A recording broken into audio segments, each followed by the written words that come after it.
Corona virus को लेकर केंद्रीय गृह मंत्रालय ने अपनी गाइडलाइंस को 31 जनवरी तक बढ़ा दिया है।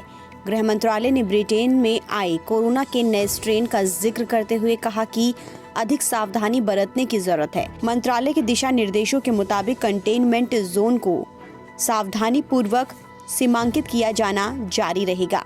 इसके साथ ही इन जोन के भीतर निर्धारित रोकथाम के उपायों का सख्ती से पालन किया जाना जरूरी होगा। किसानों और सरकार के बीच कृषि कानून के मसले पर जारी विवाद अब फिर बातचीत की ओर बढ़ रहा है। किसानों ने सरकार को 29 दिसंबर को 11 बजे 4 प्रस्तावों के आधार पर मिलने का प्रपोजल भेजा था, लेकिन केंद्र सरकार ने बातचीत के लिए एक दिन तारीख बढ़ा दी है।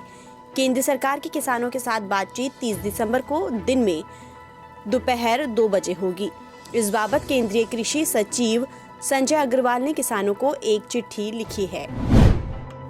देश की पहली ड्राइवरलेस मेट्रो को प्रधानमंत्री नरेंद्र मोदी ने सोमवार को हरी झंडी दिखाकर रवाना कर दिया।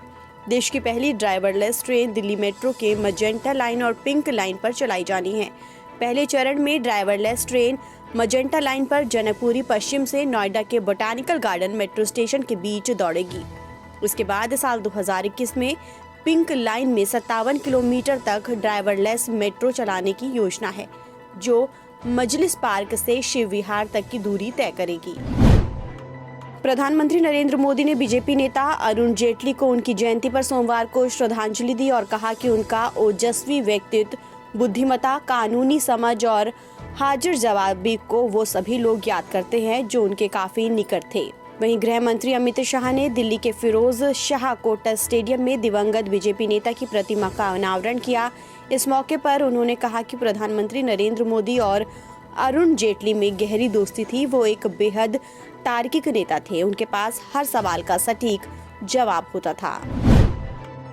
कांग्रेस के पूर्व राष्ट्रीय अध्यक्ष राहुल गांधी के कांग्रेस स्थापना दिवस के ठीक पहले छुट्टी पर जाने के बाद भारतीय जनता पार्टी के कई नेता उन पर तंज कस रहे हैं। मध्य प्रदेश के मुख्यमंत्री शिवराज सिंह चौहान ने भी सोमवार सुबह एक ट्वीट कर राहुल गांधी पर तंज कसा है। मुख्यमंत्री शिवराज सिंह चौहान ने ट्वीट करते हुए लिखा कि कांग्रेस इधर अपना 136वां स्थापना दिवस मना रही है और राहुल जी 9-2-11 हो गए। बीसीसीआई के अध्यक्ष और टीम इंडिया के पूर्व कप्तान सौरव गांगुली के बीजेपी में शामिल होने के कयास अक्सर लगाए जाते रहते हैं। रविवार को उन्होंने पश्चिम बंगाल के राज्यपाल जगदीप धनखड़ से मुलाकात की थी। अब बीजेपी में शामिल होने के कयासों के बीच बीसीसीआई अध्यक्ष सौरव गांगुली ने चुप्पी तोड़ी है। सौरव गांगुली ने कहा कि अगर राज्यपाल आपसे मिलना चाहते हैं तो आपको उनसे मिलना पड़ेगा। इस बात को बस यहीं तक रहने दें।